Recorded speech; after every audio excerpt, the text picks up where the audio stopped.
घर परिवार। आव जल्दी आइल बानी मिले चुपे चोरी तोहसे जान जाई घर परिवार।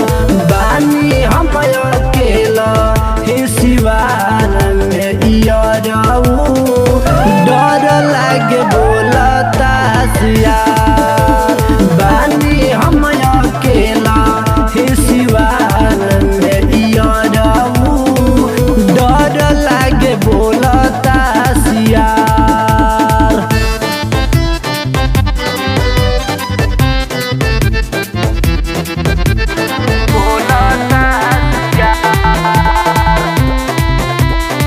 Music by Shashi Ranjan.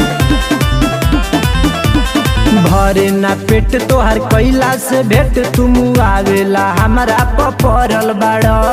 मानो ना बात आधी आधी तू रात प्यारे करे खाती खाली मरल बाड़। भरे ना पेट तोहर कैला से भेट तुम आवेला हमरा पड़ल बाड़। मानो ना बात आधी आधी तू रात प्यारे करे खातिन खाली मरल बाड़। लागे सुन सान सगरे करे धक धक जीव काहे नहीं करत तू विचार। बानी हम अकेला सिवान में इयरऊ डर लागे बोलता सियार।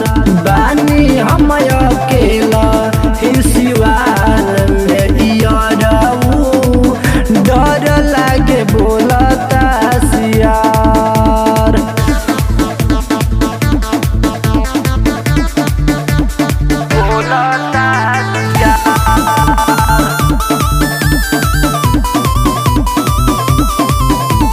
लागता डर धनज कर ना देर लाइट छत पस के तो बारताटे।